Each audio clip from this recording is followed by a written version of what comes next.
Good evening. Start at our song books, if you will, go ahead and mark number 904. 904.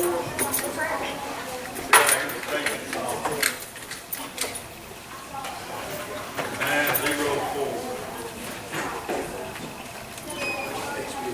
Then let's turn to 523. 523. After this song, Albert Nancy. I know the Lord will find a way for me. I know the Lord will find a way for me. If I walk in heaven's light, shun the wrong and do the right, I know the Lord will find a way.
Supper will be on the 23rd following the evening worship. That's the celebration of the graduation of senior Cameron.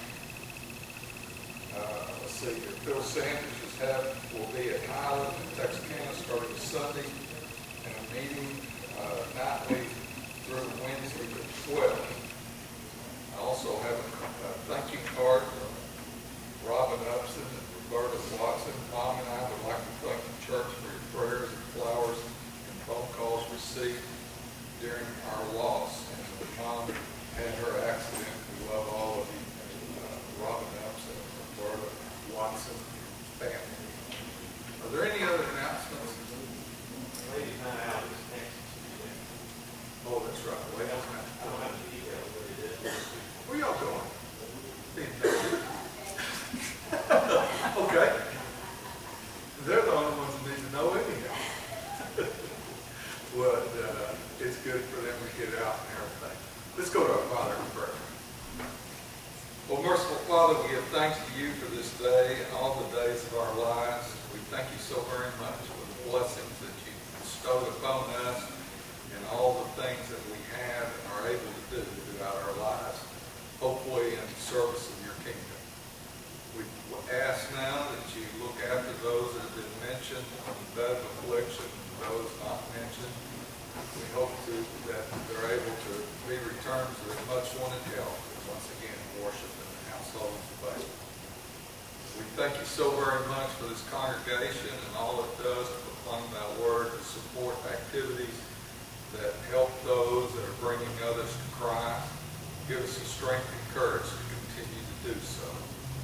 But most of all, let us remember your Son, Jesus Christ, and that great sacrifice he made on the cross of Calvary on our behalf as the innocent lamb. It's in Christ's name we ask and pray. Amen.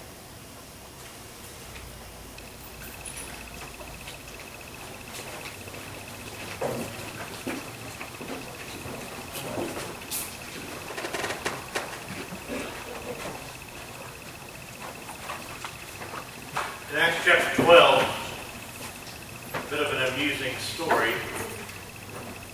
Luke records a set of circumstances where Peter is freed from jail, from prison.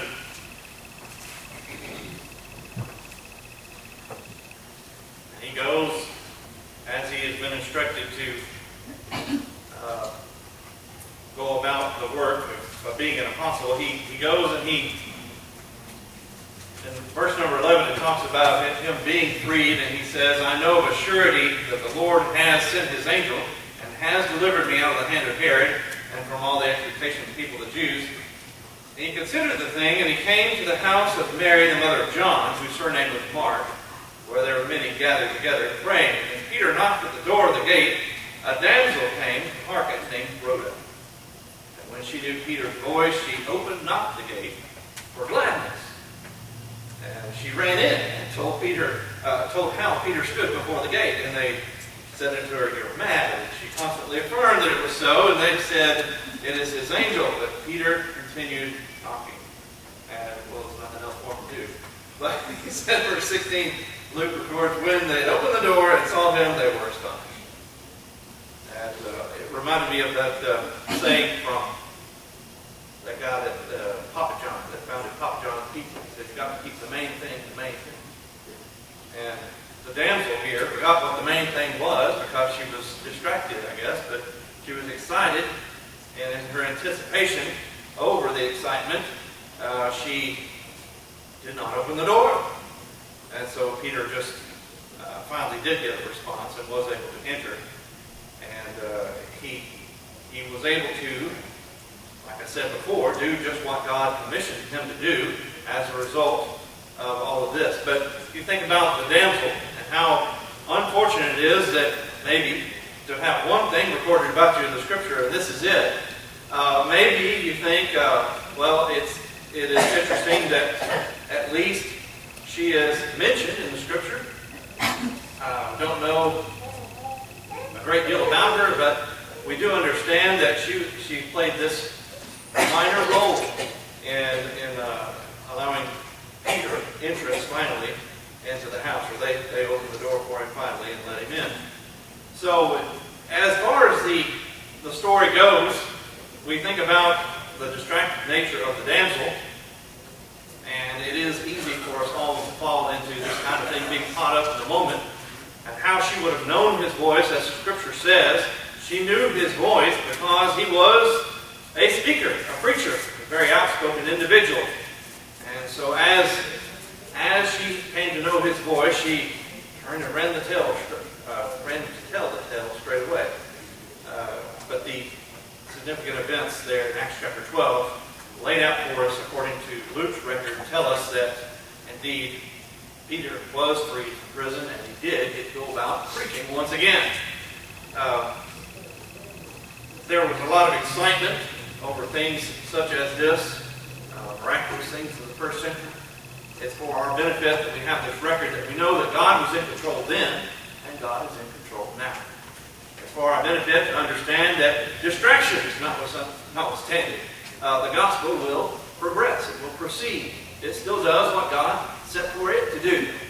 Enter into the hearts of men and bring faith, Romans chapter 10, verse 17. If you have need, make your life right this evening.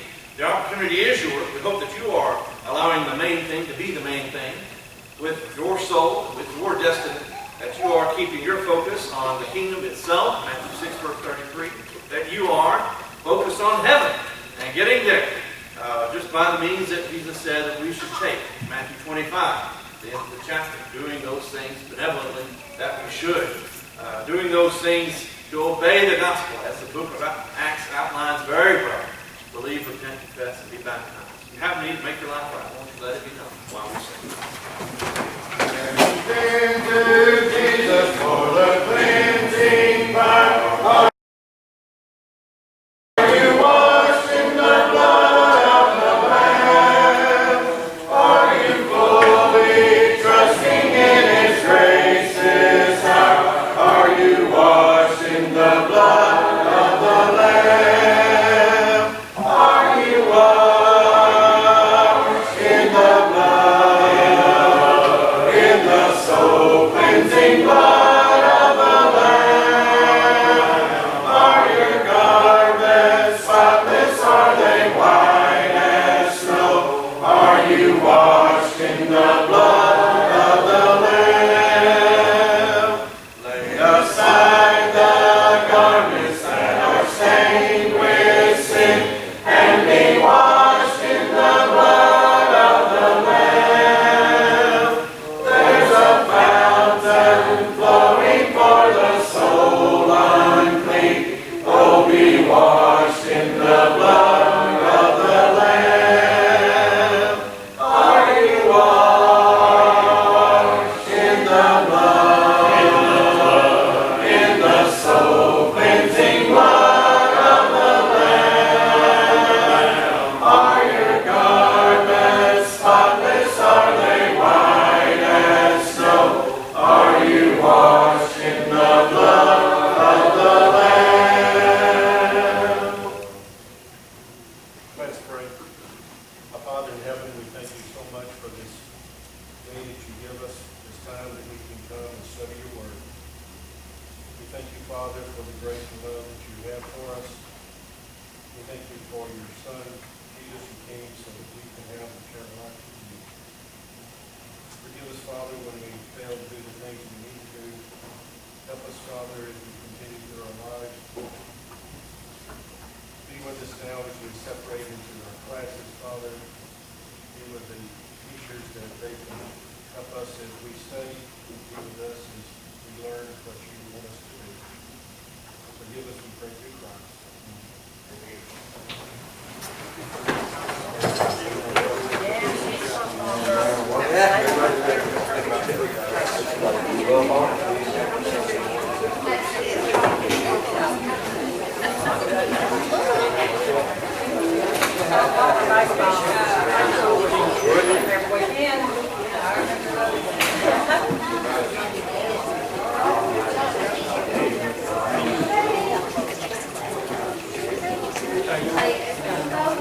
Pretty good, I think. No one's told me otherwise, so I guess I'll do it.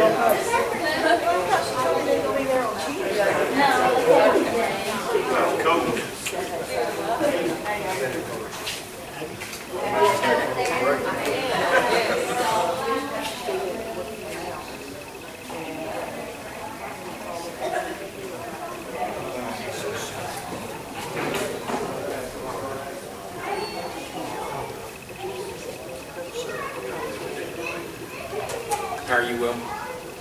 Good, me too.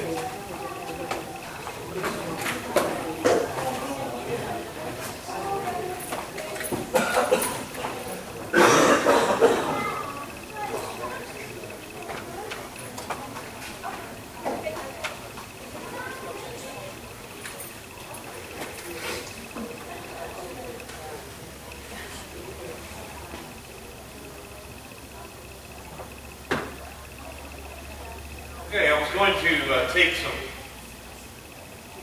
couple of moments here while I get the computer where I want it, but this is from the library here, and this is a set of slides or transparencies that has information on it arranged chronologically.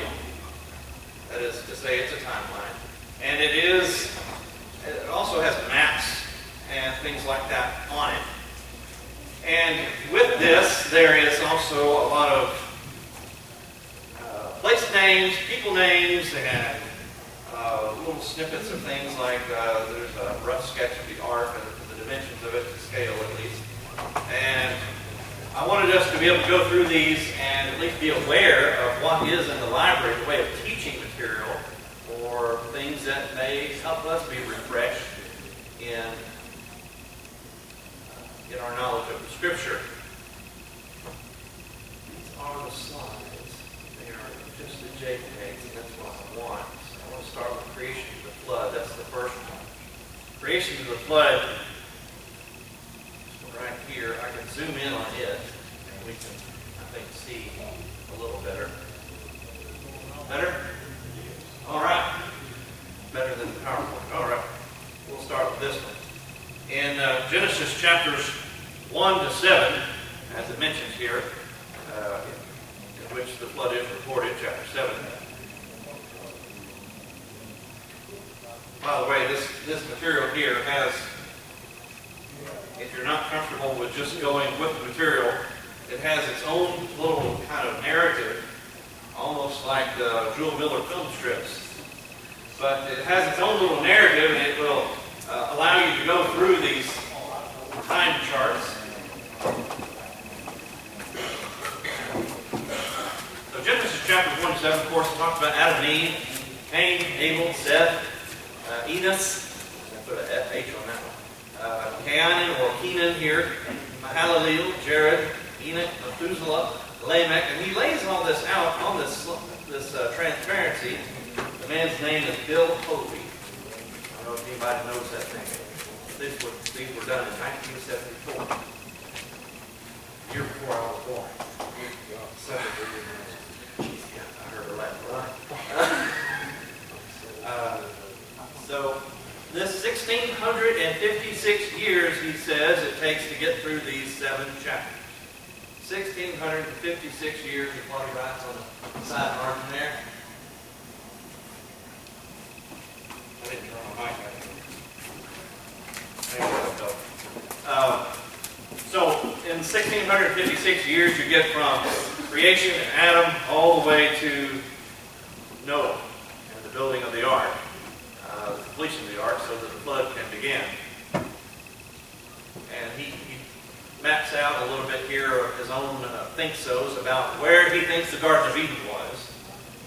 Traditionally, he says he thinks it was up at the end of the pair of rivers, the Tigris and Euphrates. Of course, those are mentioned in the description of the Garden of Eden, but there, the Persian Gulf is where those terminate and they come together. And that has, I think, according to geologists and historians, that gulf has gotten a lot shorter as the erosion has settled in and made the delta even greater into the Gulf. Any comments? I don't want to just lecture or fly through these, either one. If there's any discussion to be had, of course, I don't know if you've laid out these years before. As long as there are parallel lines here, these parallel lines, if they're matching up, Adam was still alive when Methuselah was born. That kind of thing. You think about it, and that is interesting to me. And then you add things up to Methuselah died the year of the flood. We don't know that he died in the flood, but we know that he died that year. And all these parallel lines mean that they were contemporaries. So it is interesting to think about how that they had first-hand account information of all that Adam might have said for these 7 or 8 generations here, all the way to Noah's grandparents. All right. So that's Bill Hovey's time chart number 1. And it does cover, like I said, 1,656 years, and it's only 7 chapters. We open the next one, and it is from the flood to Abraham's call.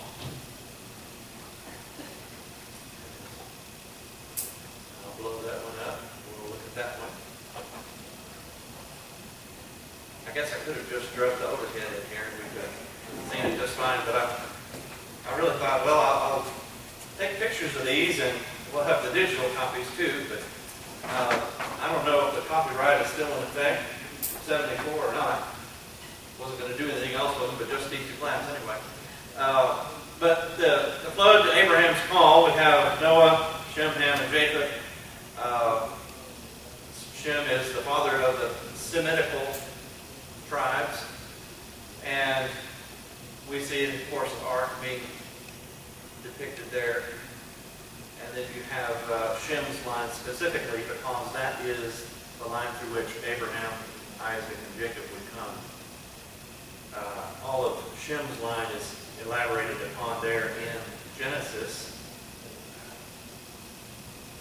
There's another little map. He's got in the dark green. You can't see that very well, but maybe if I blow it up some more. Europe is over there. You see the Italian boot, and Spain is over there on the left. Greece is right there where Japheth's name is, and then Asia Minor is divided between the little speckles and the solids that he's got them touching there with Greece. They don't actually touch anymore. There's a straight through there, right there where Byzantium and Constantinople came to be. Egypt is right down there at the northeastern part of Africa, and Ham and Libya are labeled there, along with the very tip of Ethiopia down at the bottom. So Ham is also in Arabia, and Shem also there. Or is that, that's the Sinai Peninsula rather, I'm sorry, not Arabia. No, that is Arabia. There's, right there. That would be the Sinai Peninsula right there, the little bitty one. Sorry. You get used to seeing the blown up version so much. Okay, so that's Abraham's call, and like I said, there's lots and lots of names on there. Anybody like to discuss any of the content here? This covers Genesis chapters 8 through 12, verse 4. And what happens in Genesis 11? Tower of Babel. Tower of Babel, all right? And he's got that depicted up here too on the right, right under the sea. But that's another very interesting story about what brought about the nations of man and how the men were scattered upon the face of the earth, and that was what they were trying to avoid. Any other thoughts? All these names are in the lineage of Christ from Adam on down. There's I was looking at the biblical record of Abram when he was called, and how that his father left with him and Lot from Ur and set out to Haran, where Abram's brother had settled. His name was Haran. I think that's why they called it Haran. But also we have a lot of intermarrying. You know, Abram's son Isaac got his wife from the family. And then she sent Jacob, Isaac's wife Rebekah, sent Jacob back to get a wife from the family. Abram himself was married to a half-sister, and so on. So it was a lot of intermarrying in the family. But God was working out his own intents and purposes in that lineage. So God called Abram to another land, and as he got to Canaan, he was told that that would be the place where his descendants would inherit. It would be given. And he lived to be how old? 175 years. And we still have, like I said, all these parallel lines here. Yes, Shem was still around when Abram was born. It's interesting to think about. Abraham had the first-hand account of the flood in the ark. That kind of stuff. It's interesting to look across and see who was alive when. All right. What's that?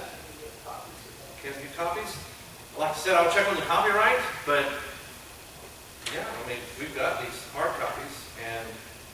the solid copies are real easy to Xerox, so yeah, we can do that. And the third one, from Abraham on down to Abraham and Isaac is the third one. Open that one up here and zoom in. This covers from 2100 BC on down to 1970 BC. Not a whole lot of time, but it covers a lot more chapters, chapters 12 to 26. So now we're picking up, slowing down in time, but picking up in chapters.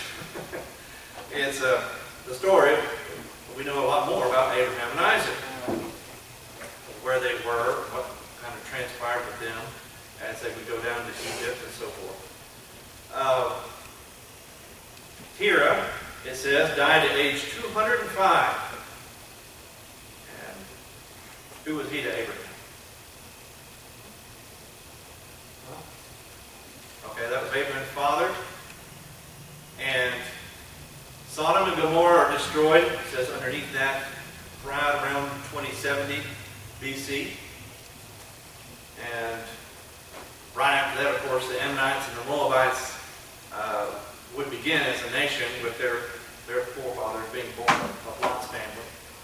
And also, Sarah lived to be 127. And Abraham again is 175 on this slide. Jacob and Esau coming of Isaac in the twins being born there of Rebekah. I can't get this thing to cooperate with me about it. Okay. And Ishmael and Hagar had been cast out before, and then Genesis 25 verses 12 to 15, Ishmael's sons and grandsons are listed. We'll keep up a little bit with that part of the lineage of Abraham. But then there's a little map here with it too, showing Shechem, Jerusalem, Mamre, Hebron, Gerar, and Beersheba. And then where he thinks again Sodom and Gomorrah were at the south tip of the Salt Sea, which is, it does go along with some of what Genesis says about that. Any comments? I was thinking about Sodom and Gomorrah earlier this week too when I saw that Google had up on their homepage the homosexual agenda as it had been progressing since 1969. And I was thinking, yeah, well, God put a big pause in the homosexual agenda right there at Sodom and Gomorrah. And it was drastic, but it was necessary, else God would not have done it. So that was Isaac, Abraham and Isaac. Then you got Jacob and the children of Israel as the next one. If I can get it open. There it goes. Another little map, but then the timeline is still clicking right along down the side from 1980 BC down to 1850 BC. This map showing from Genesis 27 to 50, the second half of Genesis more or less, you have a few more cities mentioned, Dothan and Succoth and Penuel, and the Jabbok is one of the tributaries on the Jordan. And then the kingdoms of Moab and Edom are also added to the Palestinian map there. But then the events of what is transpiring is on the timeline here. You've got the sons being born of Leah and Rachel. Here's what all these little bitty lines are. The first ones being Reuben, Simeon, Levi, Judah, and Dan, Naphtali, Gad, and Asher, Issachar, Zebulun, Joseph, and Benjamin. And then Joseph being sold into slavery and so forth, going into Egypt, and Pharaoh giving him power over what became most of the known world in this great dearth, or this great famine, 7 years famine. And then there were 430 years of slavery in Egypt, more or less after Joseph, when there arose a Pharaoh who knew not Joseph, as the scripture says. All right. And then number 5 would be after Jacob and children of Israel. You've got Moses in the Exodus.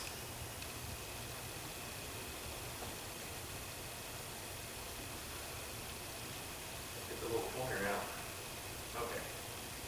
And Moses in the Exodus picks up in 1540 BC. And I hope you understand I didn't quite get the image square and didn't quite get the perfect image with my camera on my phone. But cut off that corner there. But you have the layout of the tabernacle here shown, more or less depicted, with the outer court and the implements there outside the holy place. You have the map kind of laid out underneath that, showing the Exodus going down to Mount Sinai. And I could get the pointer out.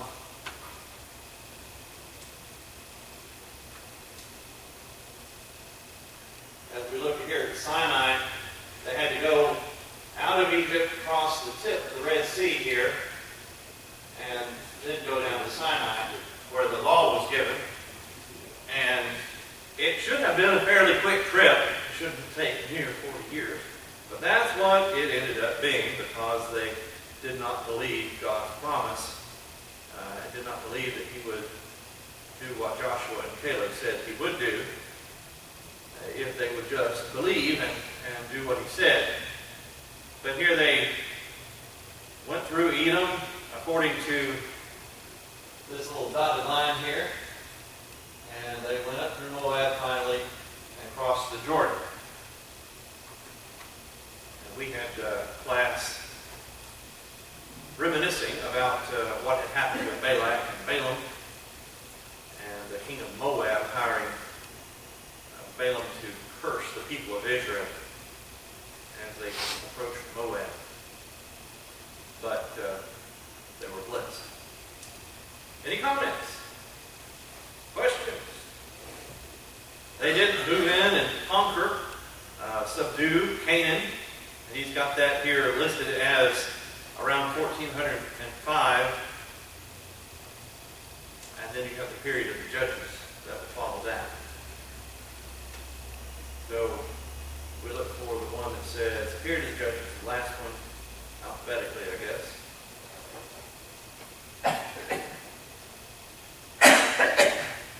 All right. Different color. And this is a nice slide to look at too, because it lists all the judges. You have Joshua and the elders that were there with Joshua. Then you also have Othniel, Ehud, Deborah and Barak, Gideon, Abimelech, Jair, Eli, and Samuel finally. But in between there's also Jephthah, Ibzan, Elon, Abdan, and then Saul was first king. He was from Benjamin. Samson was a judge from Dan. He's got them all on here. Shamgar was off to the side in Judges 3:31. But this is covering 1400 BC on down to almost 1000 BC. David would come on the scene roughly 1000 BC. Any thoughts, comments, questions? This is truly boring. Yes, sir. I noticed the world doesn't seem to be millions of years old. Oh, no. No. The biblical record being the biblical record, and understanding that God created heavens and the earth the way he did, no. About 6,000 is the most you can get out of it. But you can look at things a little differently and understand that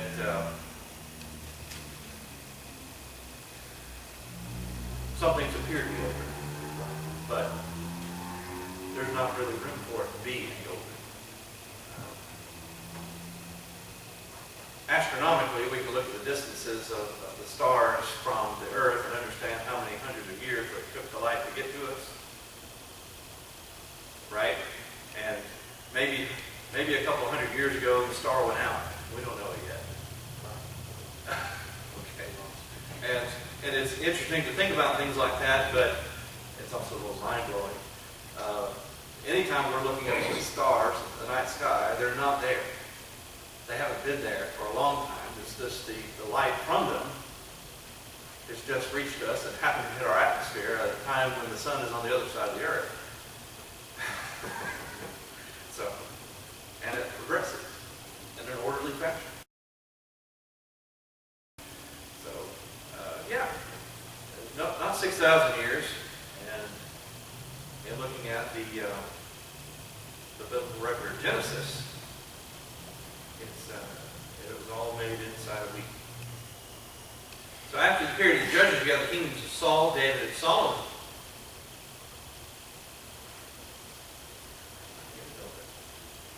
There it goes.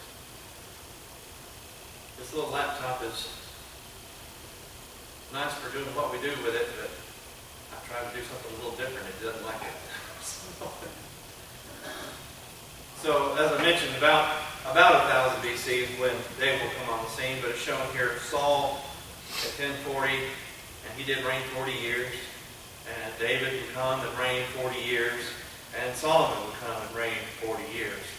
So in this 120-year period is a great time of the beginning of the kingdom of Israel, and it is the United Kingdom, because it was split after Solomon's reign. In the map, you have several of the kingdoms of nations round about that were mentioned, especially in commerce with Solomon, and also in conquest, as conflicts would arise with Saul and David. A lot of conflict and war during the time of Saul and David, with Philistia especially. And they were along the coast, idolatrous people that worshiped Dagon and other idols. But they and the Amalekites received of the judgment of God, as God would during the reigns of these kings. And he used the armies of Israel at times to do that. Any comments? Thoughts? All right, you also have Gilead, Ammon, Moab, and Bashan mentioned on this map, and Phoenicia, Damascus. Did a lot of commerce with Damascus and getting the cedars for the temple being brought down some of the way in by water. I think First Kings mentions that. Okay, and then you've got, after Saul, David, and Solomon, the divided kingdom, and this gets a lot more complicated as we consider the two different sets of kings now over God's people. I have a question, Yes, sir. and you may not know, but this is just, it's always interesting to me. I was studying some material one time, getting ready for a test, and it said Mesopotamia, that you haven't chosen, is now modern day Iraq. How does that happen? How does it happen? Yeah, what happened to make that change? Well, it became, okay, I'm thinking mostly of Iran. I don't know much about Iraq, the history of Iraq.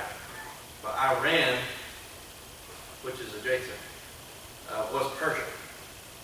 Okay. And mentioned in Old Testament history. And Is it a change in government at all? It was puzzling to me. I figured you might know that. well, you have the world kingdoms that would influence these things. The world kingdoms being Greece, Alexander, well, before Alexander, you had Assyria. Okay, Assyria went up between the rivers because their capital was in Nineveh. They conquered black, and they were brutal and ruthless. I mean, You bring up a good point there, and it's not biblical, but O'Reilly's account of killing Jesus brings up things like this. He brings up people that were prevalent during Jesus' day. It makes it very like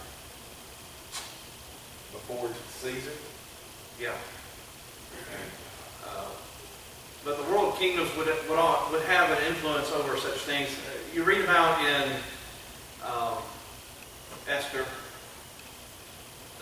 the castle or the capital was where? Shushan. Shushan was the palace, where the palace was. And that's a Persian name. And of course, we know that they were still in. A lot of the Jews were abroad, not back home yet, in the land of Palestine. But yeah, Assyria, and then what was the next one? World empires that Daniel foresaw, or that Nebuchadnezzar foresaw in the dream that Daniel revealed to him. You had Assyria. Well, you had the Medes and the Persians, then the Assyrians, and then Greece, and then Rome. All of them would have had some influence in history on Iran and Iraq as they would come to be later. But yeah, the domination was there. It's kind of like looking back through the long history of Egypt, or there's one more. I'll take a side note here. There's one more timeline. It's in a book. It's in the library. It's standing up in the corner. Big, tall book, and it's got a fan fold. I mean, it just stretches. You could hang it on the wall. It's so big. But the timeline also covers what historians can say about what's going on in China. I mean, just how detailed it is. And they think, this might have been, Shem that they're referring to that did a lot of stuff with settling that land over there. But anyway, Some of that was created back in the 20s and 30s by the UK. They came in and they created some of this stuff that created Iraq. It was a small part of a big kingdom, and through history it was kind of wars and stuff created. But yeah, that's a good point of a more recent world empire, so to speak. The British occupied a whole lot of area in Africa, and they're in the Middle East, and all the way over into India. So how did the Muslim religion predominantly just take these territories over? Well, the nature of Islam is that it is a governmental religion, okay? Meaning that it has its own laws and expects people to live by them. We thought of it kind of in the last men's class, or one before this last one, as a kind of a checklist, but definitely a set of do's and don'ts, more or less. Right. And it's enforceable at a government level, and governments will adopt it. And when they do, everybody's Muslim, pretty much, and they can control that. That's why you got people over there missing fingers because they got caught stealing. But they took over a lot of it by force. They created by force their empire. Yeah. Just like in Egypt, they came into Egypt and took it over. Yeah. And hey, by the way, we're in control now, like you said. Back to his original question, I think Mesopotamia wasn't a country, it was a region. Right. So to say it's modern day Iraq, it's also part of Turkey and part of Syria and part of a lot of places. It was a big, huge region. It wasn't that one country, Mesopotamia, became a bunch of other countries. It was just a region, kind of like you said the Middle East. The Middle East isn't a country, It's a region. it's a region. So True. Mesopotamia being, the word literally means the land between the rivers. yeah. And Mesopotamia, like the word hippopotamus is water horse, the pata there, and Mesopotamia is rivers again, river horse, and land between the rivers has the same root, pata.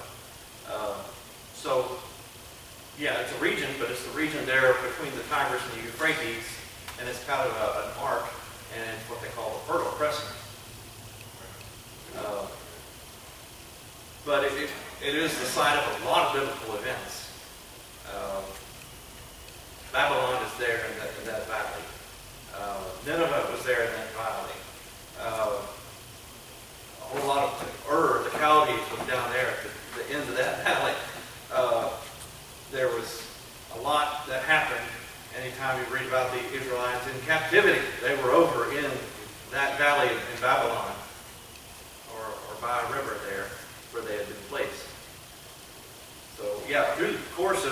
governmental changes and empires falling. Things eventually happen to where we have more and more clarity of history, and we can know better how things progressed from about the time of Josephus forward, about the 1st century. Good question. Good comments. Anybody else? On this divided kingdom, after Solomon died in 931 BC, you have Judah in the south, Israel in the north, Israel, the 10 tribes, Judah and Benjamin, the 2 in the south. But you have here a statement in the middle, which is true. It's just, I would say things a little differently. He says the 10 tribes of Israel rebelled against high taxes and they became a separate kingdom. The 10 tribes worshiped the golden calf. This was the agency, the work of Jeroboam.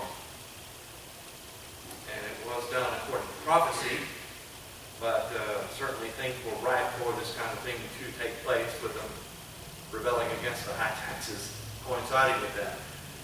Judah and Benjamin formed the kingdom of Judah. They slipped into the worship of Baal and other gods of Canaan from time to time. There were periods of restoration in the south. They had good kings that would bring them back to the law. Leadership was sporadic, but it was occasionally good. You have the kings of Judah on the left, and then the kings of Israel on the right, on down to 750 BC, a little further than that. What year did the northern kingdom go into captivity, more or less? 7. It's going to be after 750 here. 50 guesses. About 735, what we think.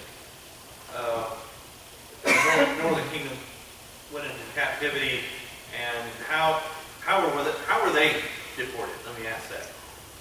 What was the nature of the people that took them? How did they go about deporting? They gathered up the people and took them and put them somewhere else. And then they took other people and brought them in where those people had come from and told them to get settled in. And that's what happened. And when you have the Israelites starting to come back and don't buy into the nonsense about the 10 tribes really being lost, there were still descendants of those from Issachar and Naphtali and so forth. Those tribes were still on the books, even in the time of Christ. But be that as it may, the Samaritans arose as a result of the half-breeds of the Israelites coming back and intermarrying with the occupants that had been put there when the Israelites were deported and taken elsewhere. So after the divided kingdom, you got the Jerusalem destroyed and rebuilt. And this will be the last one. Oh, Judah after the fall of Israel should be the next one. I'll get to it in a second. But in the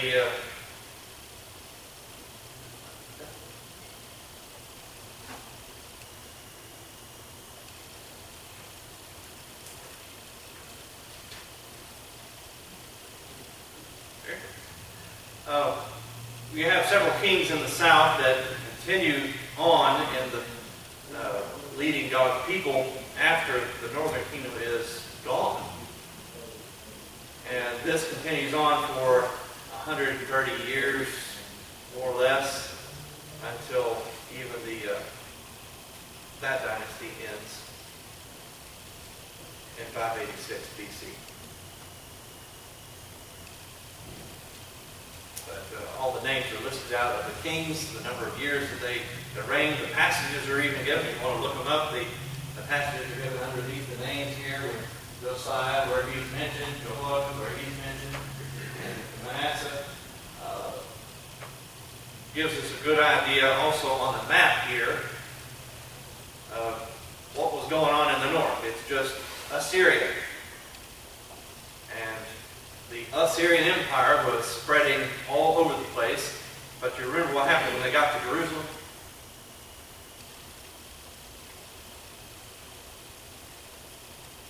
Well, they came to Jerusalem, I think, a couple of times, but one of the times they came to Jerusalem, they got to the walls and were besieging the place, and an angel of the Lord went out and killed 180,000 overnight. And that more or less turned them back.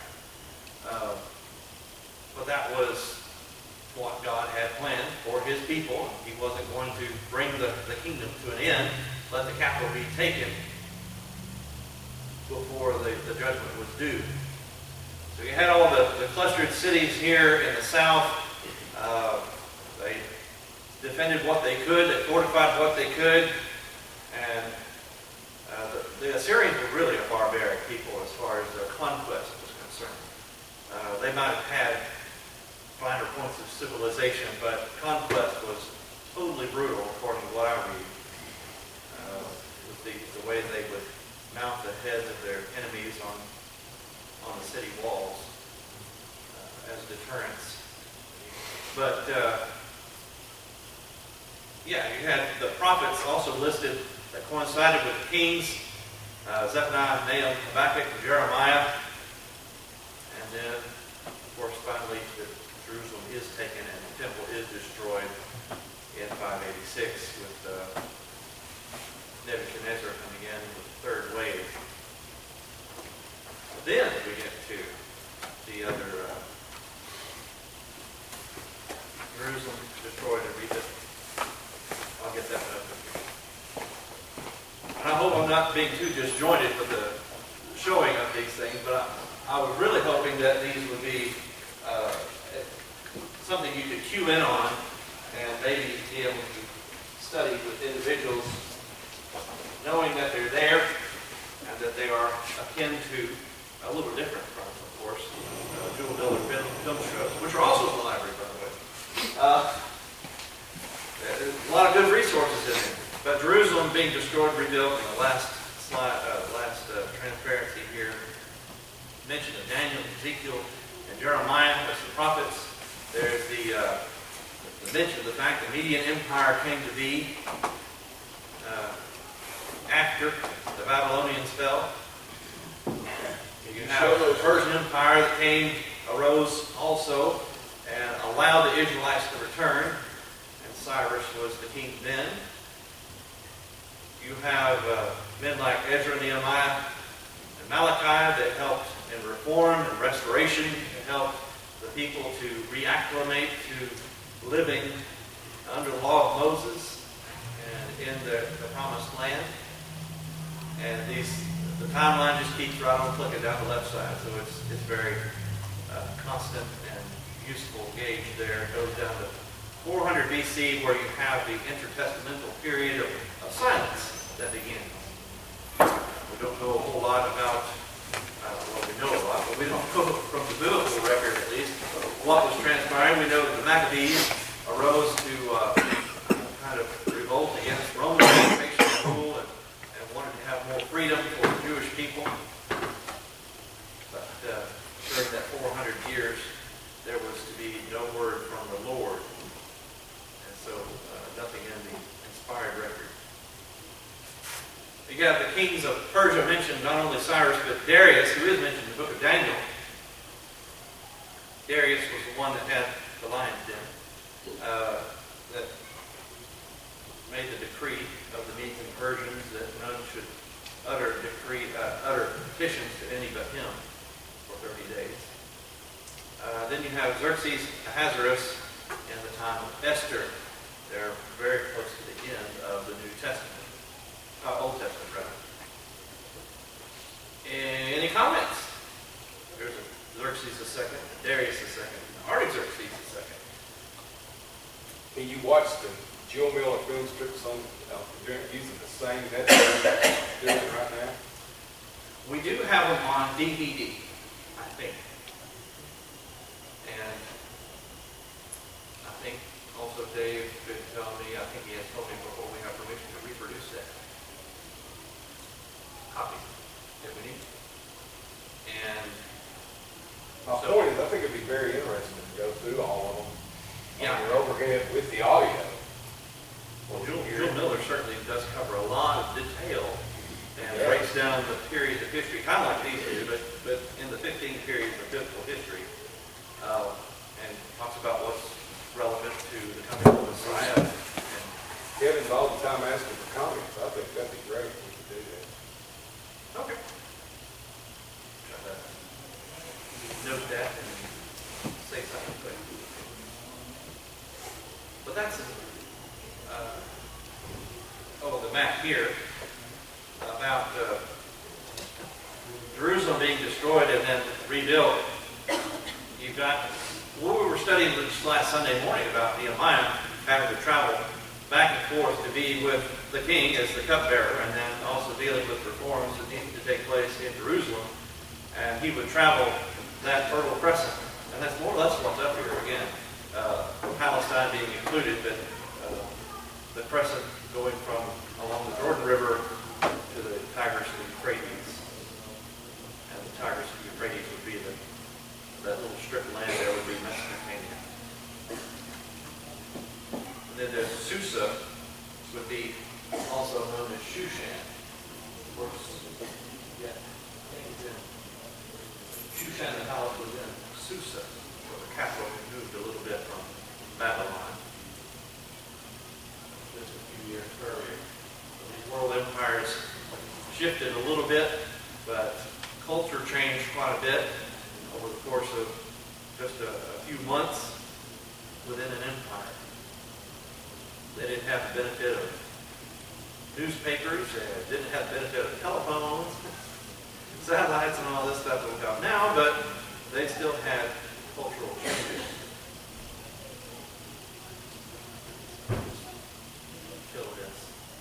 I appreciate the comments, and I wasn't sure how this would go, but I was afraid that the PowerPoint wouldn't work with it being so small. So these pictures helped us to be able to zoom in on quite a bit.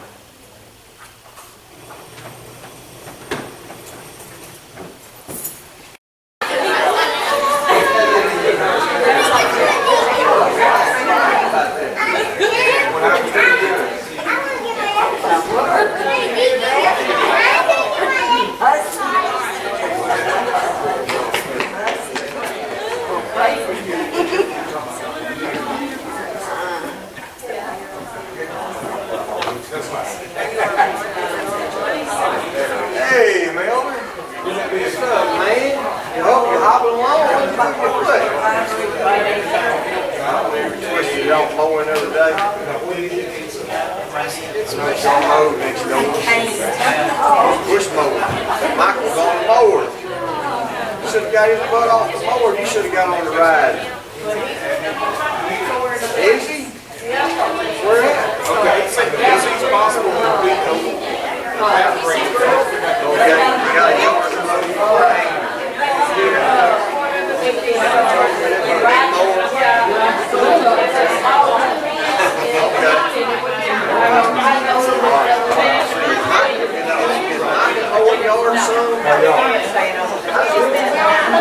How you get busy? I think I'm getting up in some of that.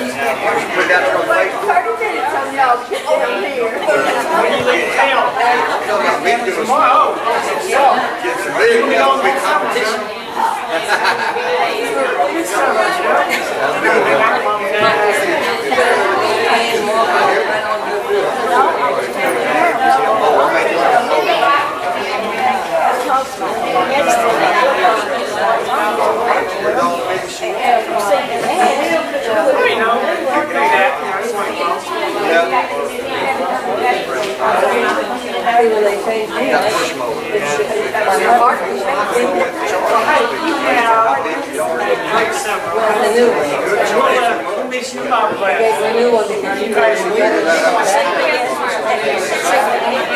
Takes an hour to make charging.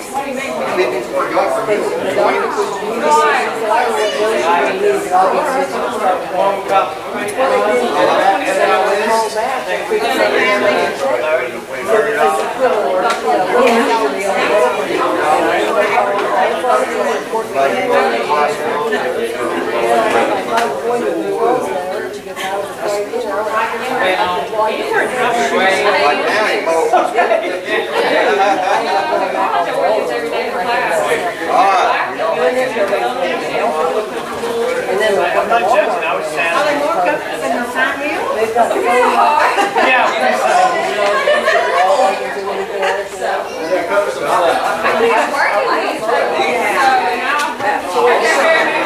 Oh, yeah, but you probably wear some pretty comfortable. We will pick you out and wear it out. You don't wear heels very well.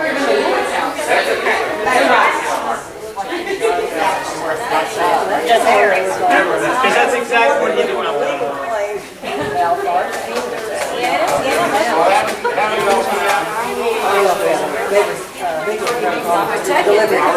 Drive safe, Mark.